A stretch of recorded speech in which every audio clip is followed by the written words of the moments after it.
Hey en welkom bij de Moeties, de praatgroep die elke mama nodig heeft. Ik ben Anastasia Tjerneok en ik zit hier vandaag met Anke Bukking. Hallo. En Jolien Roets. Hey, met de radiomoeties eigenlijk. Ja, radiomoeties. Inderdaad. Er gaat veel getetterd worden. Ja, sorry nu al. Ja. En dan ben ik de West-Vlaamse daartussen die niet verstaanbaar is. Wat lief? Wat? Wij maken ook dezelfde mop. Nee. Sorry. Love jongens, it. toch? Love it. Goed begonnen. Welkom bij De Moeties. Hier zijn we weer. Hoe was jullie week? Goed, ik heb een leuk weekend gehad eigenlijk. Ik ben op weekend geweest met de kindjes. Ik alleen. Ik zag Oei, oei, het, oei. want Ja. ik zag Hakim nergens in de foto's. Dat was een vriendin van mij, heeft in de familie een huis in de Ardennen. En ze had gezegd van, zouden we een keer niet met de 2 gezinnen en met alle kinderen naar daar rijden. En ik dacht, ja, goed idee. Maar toen keek ik in de agenda en dat was nogal moeilijk om zowel voor mij als voor Hakim vrij en voor hun agenda ook vrij te nemen. En eigenlijk moesten wij samen draaien, Hakim en ik, in het weekend. Maar ik dacht, ja, we hebben een back-to-back set, dus misschien kun jij alleen draaien en dan kan ik gewoon alleen met de kindjes op weekend. En hij vond dat natuurlijk prima, want dat wilde zeggen dat hij een heel weekend alleen thuis was. En ik vond dat ook wel leuk, omdat die kinderen van die vriendin zijn een beetje ouder. Ik dacht, dat houdt elkaar wat bezig en dan kunnen wij zo wat doen wat wij hier doen. Kava drinken. En hoe wat- oud zijn die kindjes? Bijna 12 en 8, zoiets. Ah, ja. Dus al wel Ja.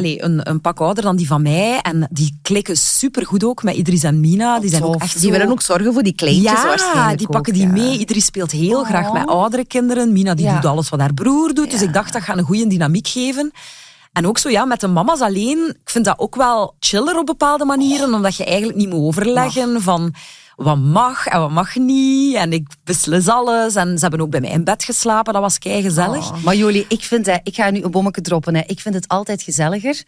Een activiteit met kinderen, met vriendinnen, zonder de papa's. Ja, je moet niet overleggen van welke regels dat er zijn. Je bent de baas. Ja. Ik vind het ook heel fijn als mijn man zegt, ik ben er een avond niet, vind jij dat erg? En dan zeg ik altijd wel heel zo, nee hoor, maar zo precies zo van, ik heb dan wel nog iets te goed, maar ik denk in mijn eigen, ik vind het heerlijk. Dan eten we in de zetel, dan krijgen ze lange schermtijd. Dat is altijd zo feest als papa er een avond niet is. Ja. Ik vind dat heel chill. En de kinderen luisteren dan ook beter. Maar doen de papa's dat ook niet, denk je? Als ze er dan alleen mee zijn, zo een beetje meer een zin? Ik denk ook wel dat als Hakim alleen is met de kinderen, dat die ook wel zo'n beetje zo wat verwend de of zo. pizza's en kruimelen in bed Ja, en zo. Die ik denk- dingen toch ja. wel. En je bent zo precies zo een geheim zo genootschap. Zo van, wij met ons drieën. drietjes. We gaan niet allemaal dingen doen die misschien eigenlijk niet elke dag mogen, maar we gaan ze nu allemaal doen. Ja, we hebben Love ook it. samen in één bed geslapen, wat wij eigenlijk nooit doen, omdat slaap is voor mij echt wel heilig. Anders ben ik geen aangename mama. Maar zo met ik lag in het midden en dan die 2 kinderen naast mij, heb ik een oog dicht gedaan. Uiteraard niet, want dat woelt alles doorheen. Ja. Maar dat was wel heel gezellig. En dan zo 's ochtends samen opstaan en de iPad nog een beetje in bed en zo nog wat snoezen. Dat was leuk. Het enige wat ik dus niet wist, is dat huis in de Ardennen helemaal in bouillon was. Wat op een vrijdagavond 3 uur rijden is. Nee. Dus ik vertrok, ik zet mijn GPS aan en ik dacht, maar dat is 3 uur rijden met die kinderen. En we waren denk ik in de krokusvakantie, dus al een tijd geleden waren we naar Plopsa geweest, in Hasselt, indoor, om naar Mouti Sarah te gaan kijken. Ja, dat heb ik gezien. En dat was ook 2,5 uur. En dat is 5 minuten van bij mij.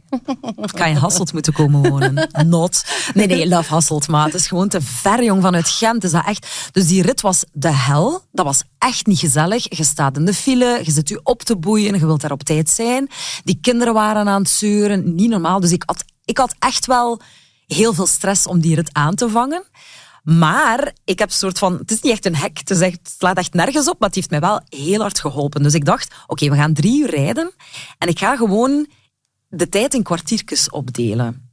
We vertrekken, een kwartiertje lang is er niks. We rijden gewoon. We babbelen een beetje over waar dat we naartoe gaan. Een kwartier, dat is zo gepasseerd. Oké, tweede kwartiertje, ze beginnen alles te vragen. Hoe lang is het nog? Wel weten, ik ga een muziekje opzetten. Kwartiertje een playlist, meezingen, een beetje dit. Dan een kwartiertje een spelletje spelen. Een kwartier, ik zie wat jij niet ziet spelen, het is niet vreselijk. Hè? Een uur wel. Maar dat vind ik moeilijk in een auto. Want ik zie wat jij niet ziet. Dat gaat toch niet al rijdend? Want Jawel. Maar dan moeten met dingen in de auto. Nee, het is ook soms buiten. Maar dan passeerde dat toch? Ieder is veranderd. Een rode camion, een groene boom. Ja. Wat is er blauw? De hemel. Maar effectief, de spelregels maken niet uit. Ja. Ze zijn een kwartier bezig en dan is dat kwartier weer voorbij. En dan kan ik zeggen, binnen 3 keer een kwartiertje schermtijd. Want ik pak de iPad mee en dan zet ik die zo in het midden tussen de kinderen van achter, kunnen ze een filmpje kijken. En dan kunnen ze al aftellen daar naartoe. En dan kijken ze 3 kwartier en dan is het nog een kwartiertje niks. En dan is het maar een half uur meer. Ajoli. En zo heb ik dat volledig ingedeeld in kwartieren en dat vloog voorbij. Niet Je normaal. moet die manual delen online. Ja, maar het per is kwartier. Ja, en ik denk als je zo... en dan is het nog van, binnen een kwartier krijgen jullie een sandwich.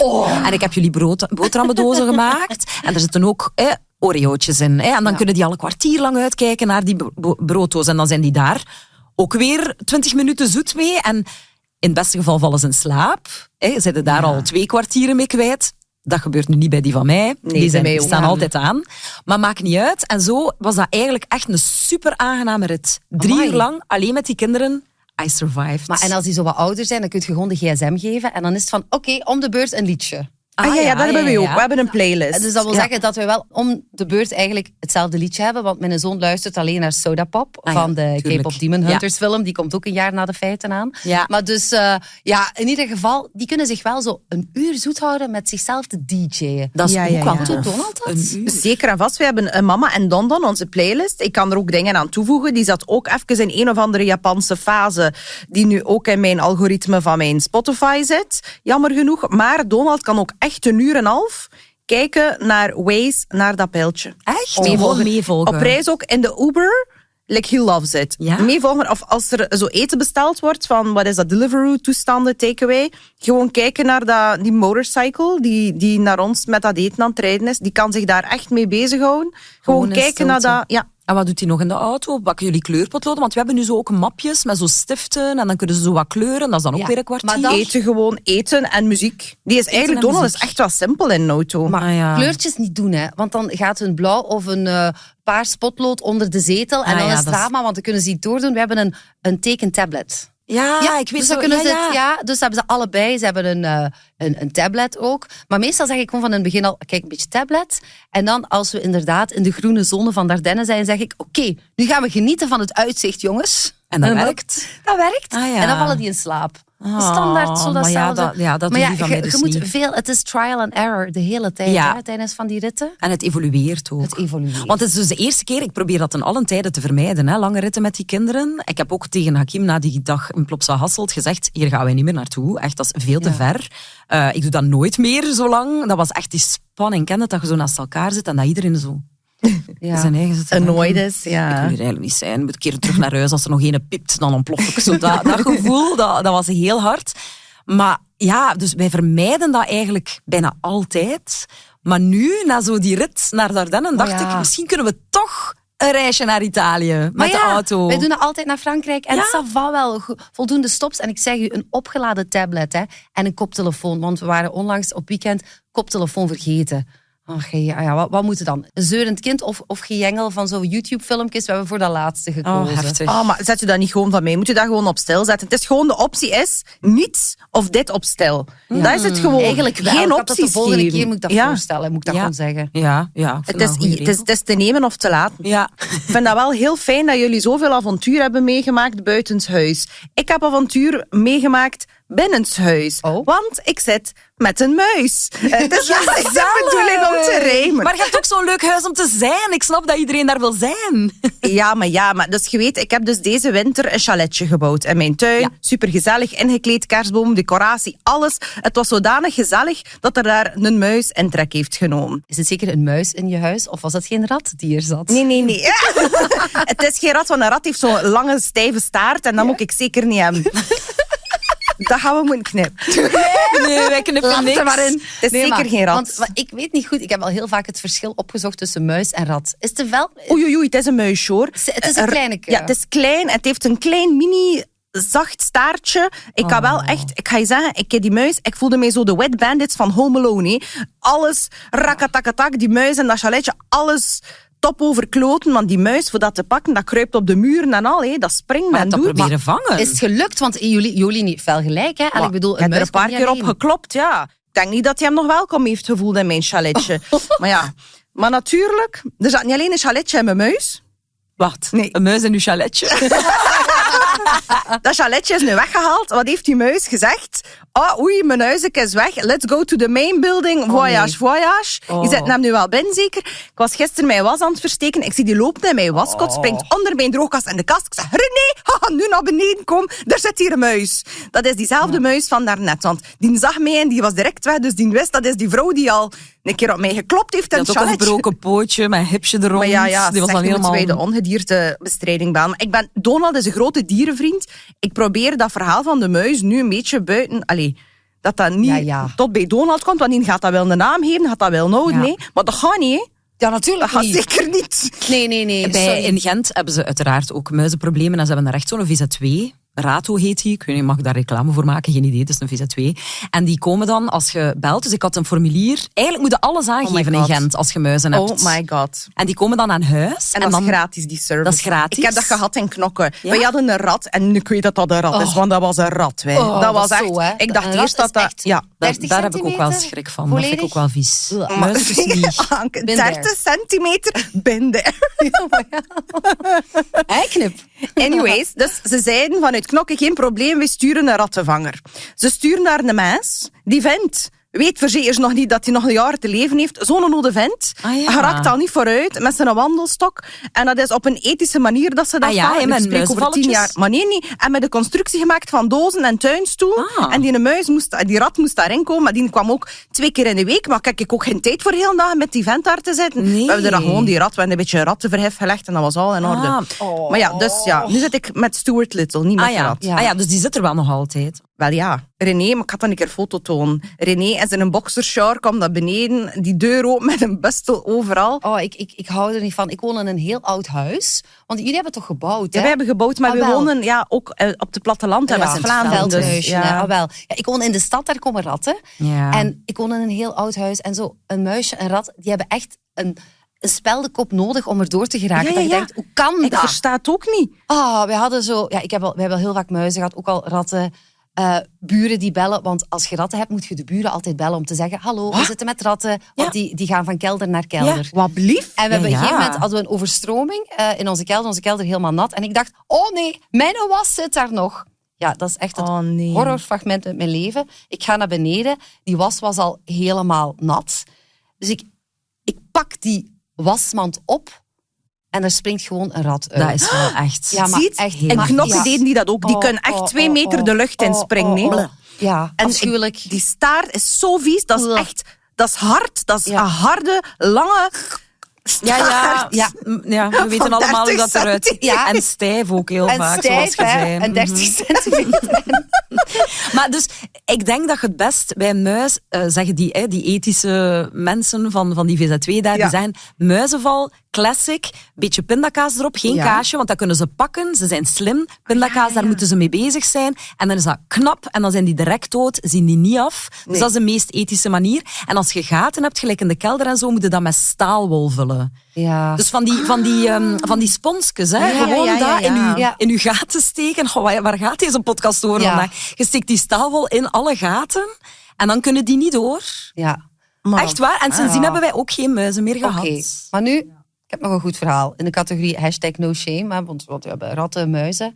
Ik heb iets gedaan en ik vraag me af of jullie dat ook al eens hebben gedaan of zouden doen. Nu ben ik benieuwd. Ja, dus het is donderdagmiddag en het is zo 11:30. En ik denk, oh yes, de kinderen zitten nog tot 3:30 op school. Ik had keiveel werk. En dan krijg ik telefoon van een 011-nummer. 011, dat is Hasselt. En ik denk, wat zou dat kunnen zijn? Dat zou de school kunnen zijn.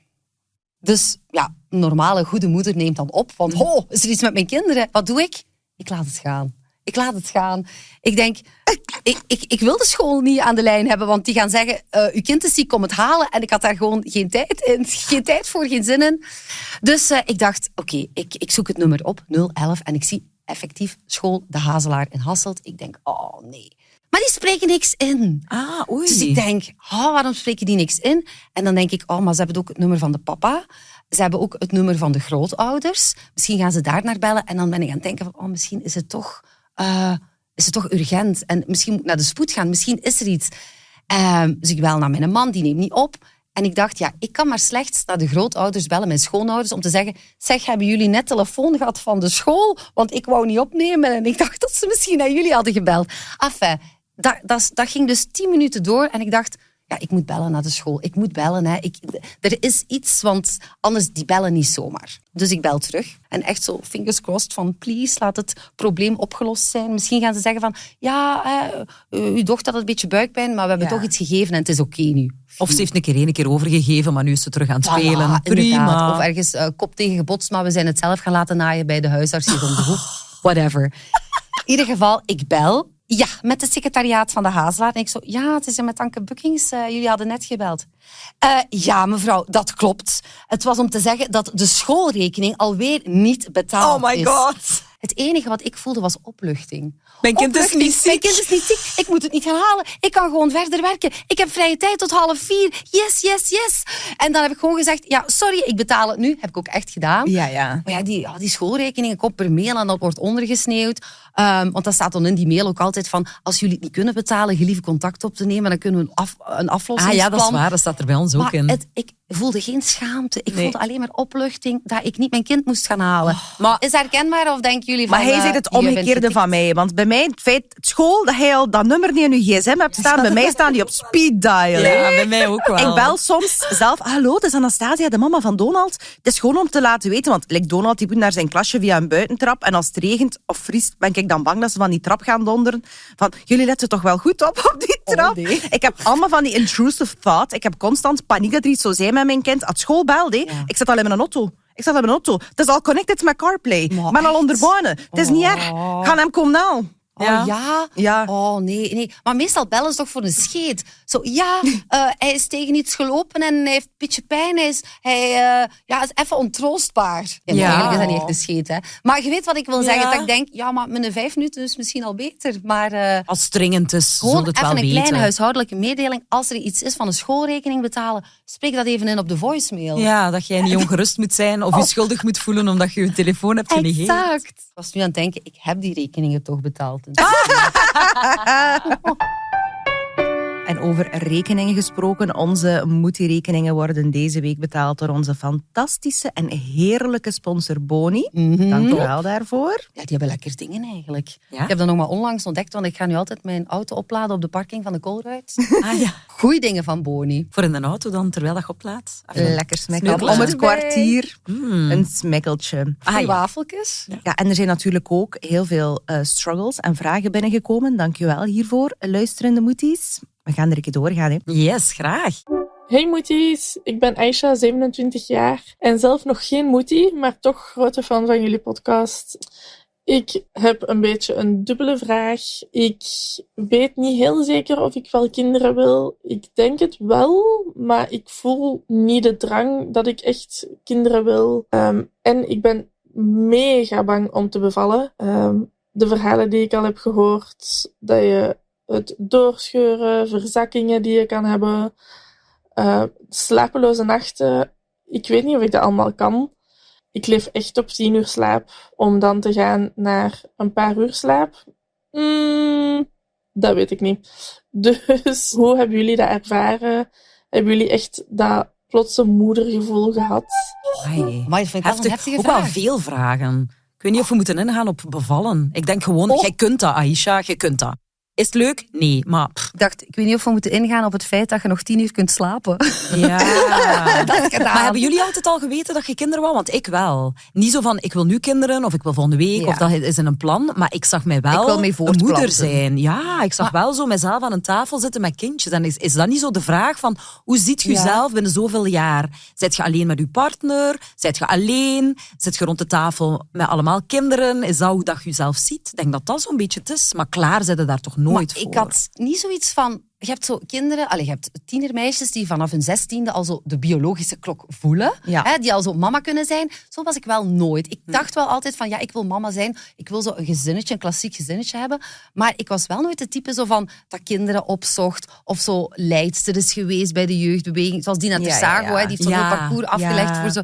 Dat heb ik totaal niet gehad. En ik wou wel mama zijn, maar het was nooit het juiste moment. Ik ben ook laat mama geworden. Ik was 34 de eerste keer. Ja, dat was ook niet zo helemaal gepland. Ineens was ik zo zwanger eigenlijk. Ik was 3 maanden zwanger en toen dacht ik, oei, ik ben 3 maanden zwanger. Ik had dat ook niet door, dat was er ineens.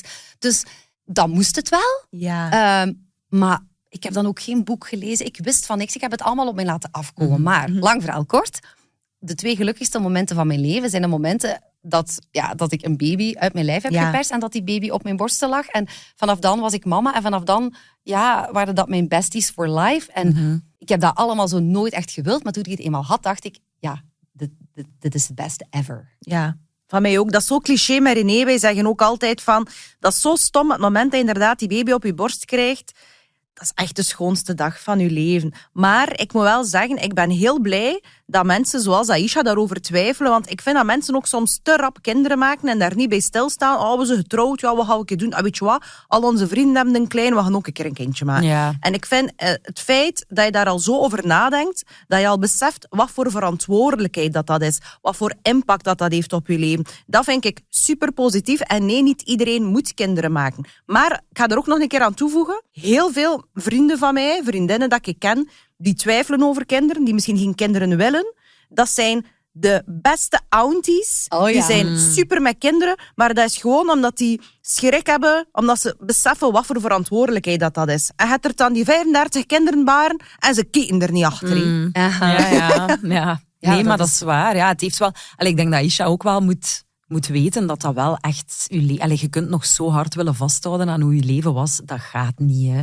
Die slaap, je moet daarop inboeten. Maar je krijgt wel heel veel energie of zo in de plaats. Ik weet het niet, maar ik snap... Soms kan ik wel zo tegen Hakim zeggen van...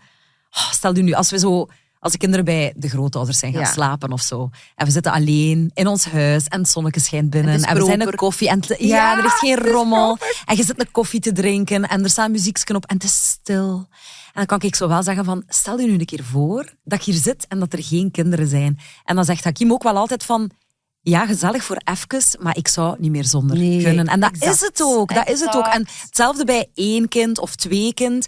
Ik denk, moest Idris de enige zijn die wij hebben, dan zou ons leven nog totaal anders zijn. Maar voor mijzelf persoonlijk heb ik altijd een tweede kind gezien. Dat moest. Ja. Zelfs al vond ik dat bij Idris al pittig en had ik zoiets van, misschien maken we het onszelf extra moeilijk. In mijn hoofd was dat, nee, geen 1 kind. Ik wil echt 2 kinderen en dan is ons gezin compleet. You roll with the punches, hè? Ja, dat is... Ja, voilà. And you figure it out. Ja. Terwijl dat je gaat, al gaandeweg. En ik denk voor Aisha, dat is misschien ook iemand die heel graag controle heeft. En die dat moeilijk kan loslaten of zo. En dingen ook heel graag wil plannen en exact weten hoe dat iets gaat verlopen. En dat, het leven is sowieso al niet te plannen. En met kinderen is het leven nog minder te plannen. En ik denk dat je daarin ook je moet openstellen voor het avontuur, als je het echt wilt. Maar het feit dat je erover nadenkt, wil misschien wel zeggen dat het wel ergens... Ik ging het net zeggen, want heel vaak mensen die resoluut zeggen, ik wil geen kinderen, die weten het. Maar als je denkt van, wil ik het wel, wil ik het niet, dan denk ik, dat zijn mensen die het wel willen, maar die gewoon inderdaad schrik hebben. Dat is heel normaal, heel gezond dat je denkt over de gevolgen. Ik bedoel, ik heb dat ook daarom zo lang uitgesteld. Van, je hebt zo'n fijn leventje met je 2 en je doet je goesting. En ook je job, daarin moet je ook keuzes gaan maken. Hè? Zo van, dat vind ik nog het moeilijkste op dit moment van mama zijn. Van, je leeft niet meer voor je alleen. Hè? Je moet keuzes maken die voor het gezin zijn. En daar heb ik het soms wel moeilijk mee. Dat ik denk, ik kan die job niet aannemen, want het is te veel. En dan ben ik te veel van huis weg. Of het heeft te veel impact. En ik weet het, je mocht een nanny inschakelen of hulp of dit of dat. Maar dat wil ik dan niet. Ik wil dat niet. Of niet ik wil er iedereen, zelf zijn. Want heel vaak komen mensen aan met zo van die diepzinnige uitlegjes van het verrijkt uw leven. Maar ik vind het vooral gezellig. Het is gezellig. Ik vind het gewoon fijn om zo uw besties bij u te hebben. Je hebt dat zelf gemaakt. En hoe stout dat die ook kunnen zijn, je hebt die zelf gemaakt, je vergeeft die alles. En je hebt constant die hormonen in u die zo liefde aanmaken. Dat is waar. Want ik heb een kind dat heel gemakkelijk is en een kind dat wat meer uitdaging biedt, laat ik het zo zeggen. En toch ik maak voldoende hormonen aan om dat, Maar om dat allemaal tuurlijk, mee dat om is te uw kunnen. leven, dat is uw bloed, dat is alles. En je moogt je vrouwelijk lijf wat de bevalling en zo betreft echt niet onderschatten. Ik had daar ook zoveel stress voor. Ik heb uiteindelijk dan een spoedkeizersnede gehad. En nu, I don't care. Ik zou het direct opnieuw doen. Ja. Je bent dat vergeten. Dat is vreselijk, maar dat is maar een Ja. fractie van Ja. je leven dat je daarmee bezig bent. Anders hè. zouden er gezinnen zijn met alleen maar 1 kind. Ja. En dan zouden er geen gezinnen zijn met 27 kinderen. Nee, hè? nee. Ik bedoel, We zijn ervoor gemaakt, hè. Zeg, ons lijf is ervoor gemaakt om te bevallen. En wie weet, vloept hij er gewoon zelfs uit. Ja. En misschien zelfs niet. Allee, het hoeft niet altijd complex te zijn. Hè. Nee, maar het doet wel pijn, hè. maar ik heb 1 met epidurale, 1 zonder. Ik ook. Ja, met spuit Ja. vond ik toch een beetje aangenamer. Dat was maar ook aangenaam. zonder spuit, je vergeet als dat babyke op je ligt. Tuurlijk. Oh, nu ben ik helemaal zo in love. Ja, hè. Heb ik zin om babyfoto's te kijken op mijn gsm. Ah, ik dacht dat je zei om baby's te maken. Nee, dat is fabriek is dicht. Ah ja, oké. Bij mij. Nee, ook niet. Maar je weet wat ik wil zeggen. Nee. Ook die eeuwige twijfel. Toch nog eentje? Kan het nog? Kan het nog? Is het nog binnen deuren? Misschien? Ja, Zeg maar. Aisha, je gaat het wel weten. Hè. Ik denk dat En je ze het bent weet, hè. 27, was 34. Ja, ook denk ik 34. Wacht even, hoeveel? Ja, 35? Maar er is wel heel veel Nog druk tijd. op vrouwen. Hè. Vanaf uw 35 is dat Ja. zogezegd de geriatrische zwangerschap. ja, Ik maar vind ja. dat heel intens. Ja, maar zij is 27, ze heeft echt toch Maar tuurlijk, maar she's a baby. Maar wij ook, hè. Alles kan altijd. Ik heb ook heel veel vriendinnen. En dat vind ik ook echt een positieve trend. Omdat natuurlijk onze biologische klok en carrière komt samen met die biologische klok en die hormonen. En je wilt aan gezinsuitbreiding doen. Maar ik heb heel veel vriendinnen die hun eicelletjes laten invriezen. Ja. En dat heeft ook gewoon heel veel gemoedsrust. Omdat je dan weet van, weet je wat, het kan nog altijd. Ja, dat is waar. En de volgende struggle komt van Nele. Hallo moeties, mijn naam is Nele, ik ben de mama van Nant en Minne. Mijn struggle is de wekelijkse snoepoorlog met Omi.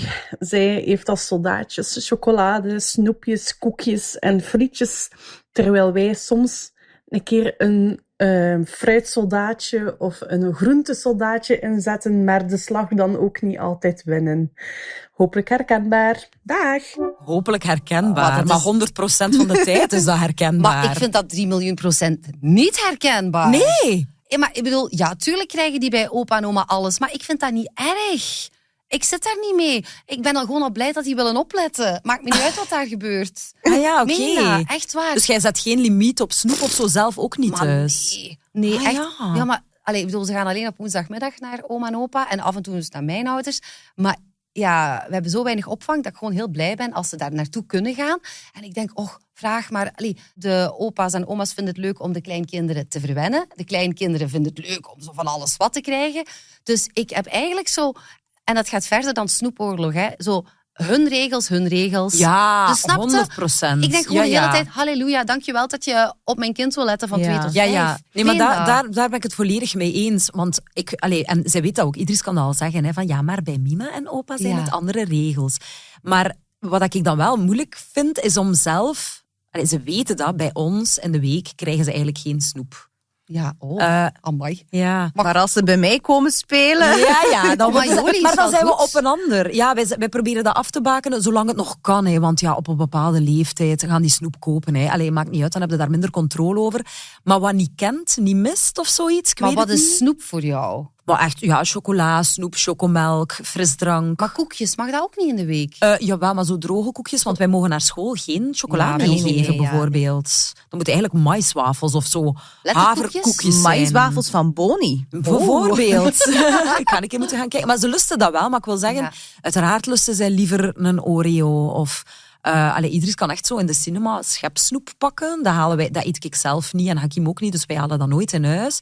Maar wij proberen daar toch of hem te stimuleren om zo als tussendoortje dan toch eerder gelijk een stukje komkommer of zo te nemen. Maar ja, als ze weten dat de snoep bestaat... Ja, maar het is een beetje balans ook. Hè. Maar Ja. bijvoorbeeld Donald, wij hebben wel altijd snoep en alles. En we bijvoorbeeld, hij mag wel een keer een iced tea of een Fanta drinken, maar niet elke dag en niet 2 per dag.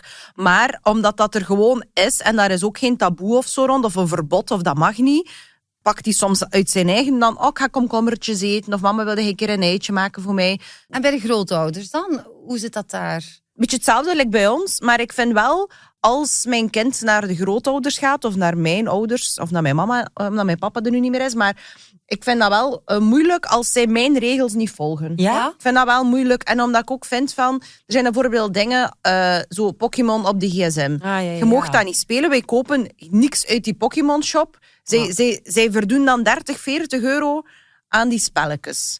Of die mag dan iets spelen, iets met geweld, wat hij bijvoorbeeld thuis niet mag. Ja. En dat vind ik moeilijk. Of bijvoorbeeld niet op tijd in bed. Oké, ja, ik ben nu ook geen dictator. Het mag wel een keer wat later zijn, het mag wel een keer iets anders zijn, maar ik vind dat soms moeilijk, omdat ik vind van, dat zijn de regels, dat zijn mijn afspraken.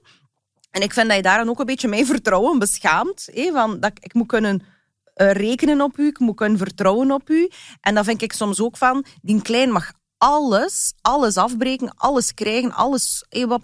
Dan denk ik, sorry, maar jullie zijn totaal anders dan hoe dat ik jullie gehad heb als kind. Want mijn kamer was niet opgeruimd. Ik kreeg een vuilbak op mijn kop. En die klein, hier, smijt nog maar een beetje confetti rond. Maar dat is de taak van de grootouders. Hè. Ja. Mijn schoonouders, Ja. die wonen in Lommel, wat heel ver is van Gent, hè, dat weten we.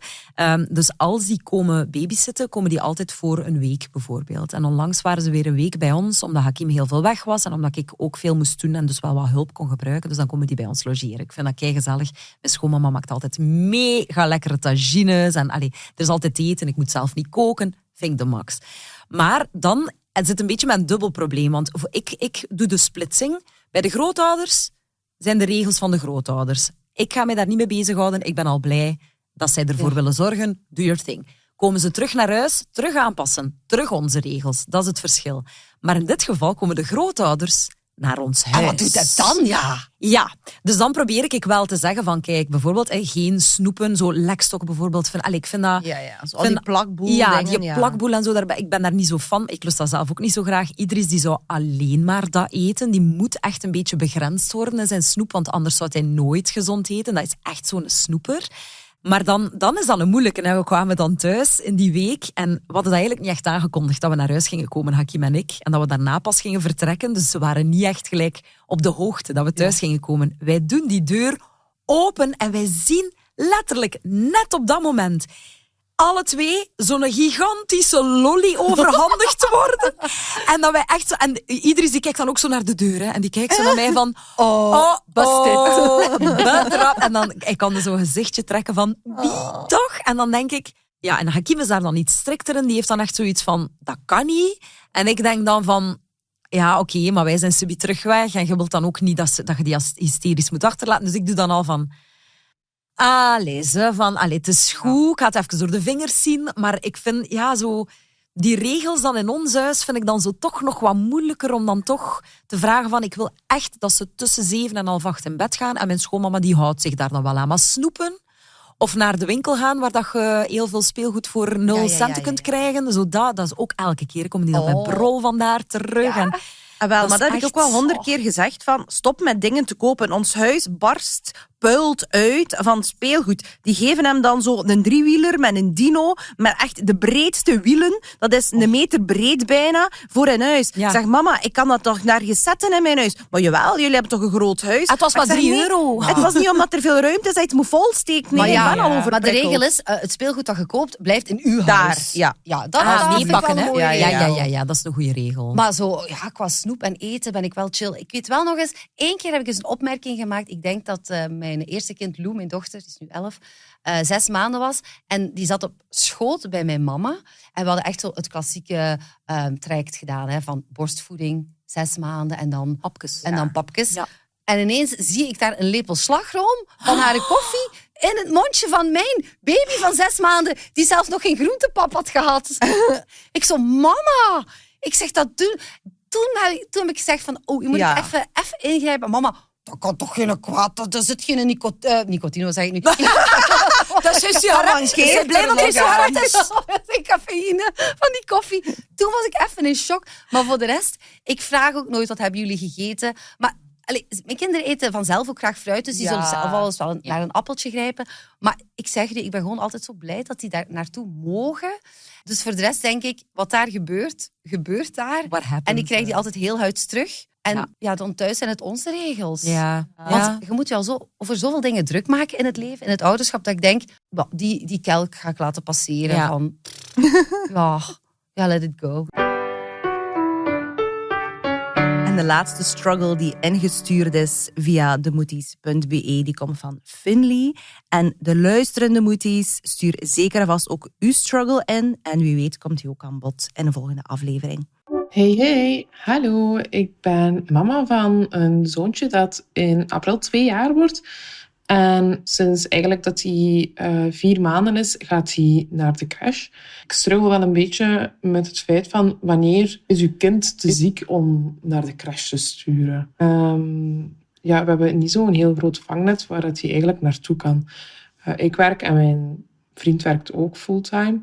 Dus geeft je die iets op voorhand van een pijnstilling? Of als hij bijvoorbeeld diarree heeft, geeft je die dan niet? Of houd je die eigenlijk sowieso thuis aan? Dat vraag ik me eigenlijk echt wel af. Ja, Anke. Hele goede vraag. Anke, steek ze binnen.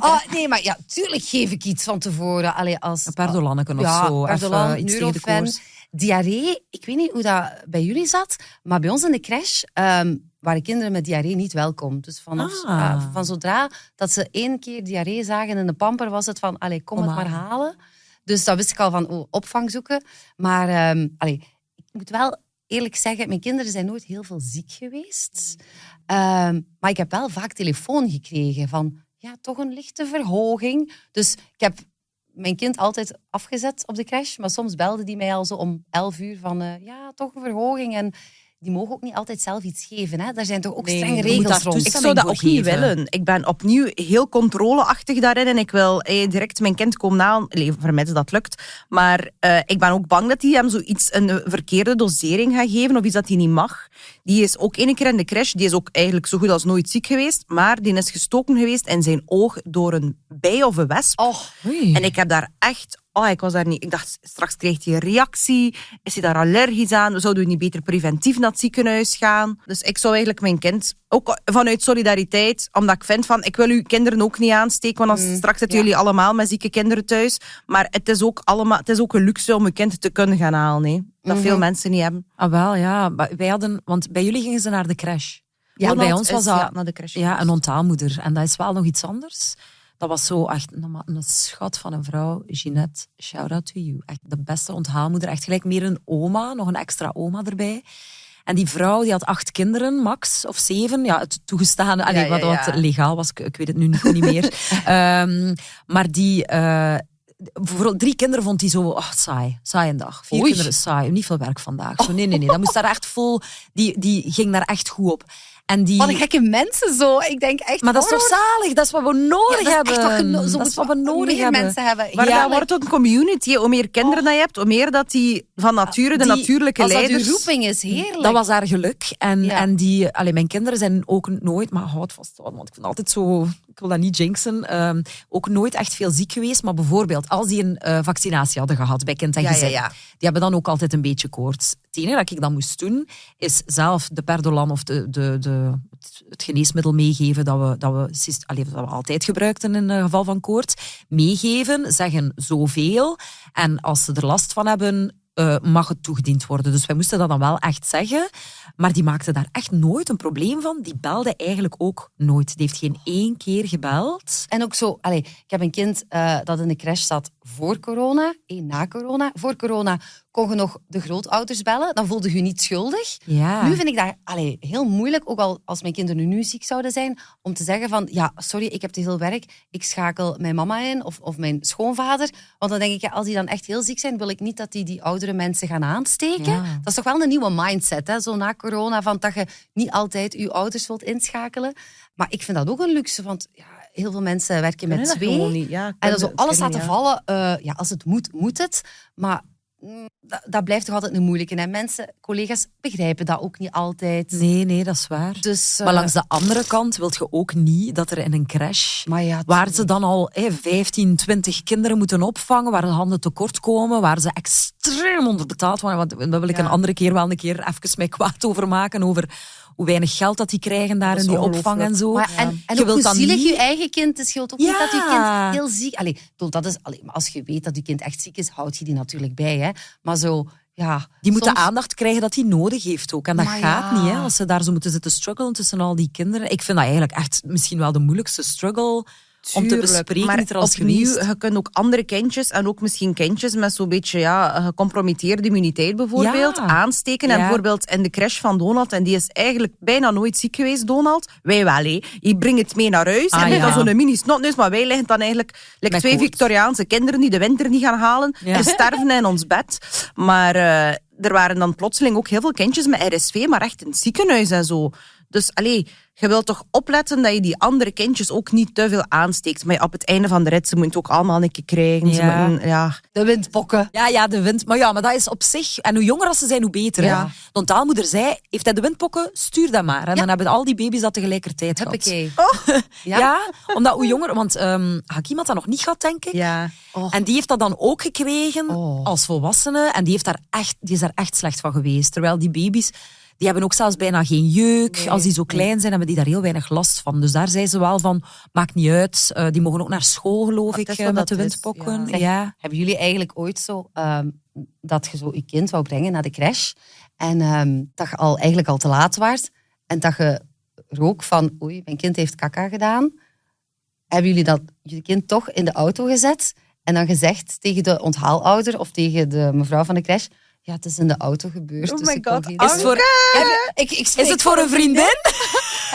Hebben jullie dat nooit Oh, ik zou zo graag willen zeggen, ja, Anke, maar ik heb dat nog nooit gedaan. Maar iedereen heeft dat toch gedaan? Wel als ze in de auto... Als ze in de auto kakka doen, Ja, en dan dan kan je geef niet ik ze af en dan zeg ik, Maar als ja, het het is in kind de al- auto gebeurd, maar vlak voor je vertrekt... Ja, maar als het kind al helemaal aangekleed is... Nee. Oh. Sorry. Anke! Dat is echt oké. We don't judge. Nee, we don't Nee. judge. En ik ben Sowieso zeker dat veel die mensen luisteraars wel. dat ook allemaal al hebben Ja, gedaan. ja. Want we sowieso zijn allemaal wel. al bijna te laat gekomen. Hè? Want ik Ja. was al te laat. En dan, we weten allemaal, terug die caleçon uit, dat bodyke. Dat bodyke. Dat is 10 minuten kwijt. Hè? Ja, en Maar als, dus- dus Hey. ik ga ervan uit dat er veel mensen dat al gedaan Ja, hebben. maar dus ik leer ook nu, als je dat ooit al hebt gedaan, kom er niet voor uit. Krikkrak. Het is altijd in de auto gebeurd. Ik ga wel eerlijk zijn, ik heb daar wel een keer iemand die in een crash werd over horen klagen. Dat hij dat door heeft dat mensen dat doen. Echt? Dat die pamper veel te vol zit met pipi en kaka, dat dat nee. onmogelijk van in de auto kan. Oh, die kunnen dat checken, dat dat niet waar is. Die, They oh my God. know. They know. En nu zeker. Ja, dat is toch verjaarde feiten. Als de rekening maar betaald is. Moetietjes, onze tijd zit er alweer op. Jammer, hè. Ja. Wij geraken niet uitgepraat. Het was super, super gezellig voor de Moeties thuis. Je kunt altijd je struggles opsturen naar ons op demoeties.be. Je kunt ons ook bekijken hoe dat wij eruit zien, onze outfits, wat dat we hier allemaal aan het vertellen zijn Ja, op mijn VTM Go. gelijflek op mijn witte t-shirt. Ach, Zie je het? ja. Ja, dat was vanochtend ook. Jij bent onze Messi-moed. De Messi-moetie. Gezamenlijk toen, Messi. De hot-mess-moetie. Ah. En onthoud vooral... Wij Wij moeten moeten just just niks.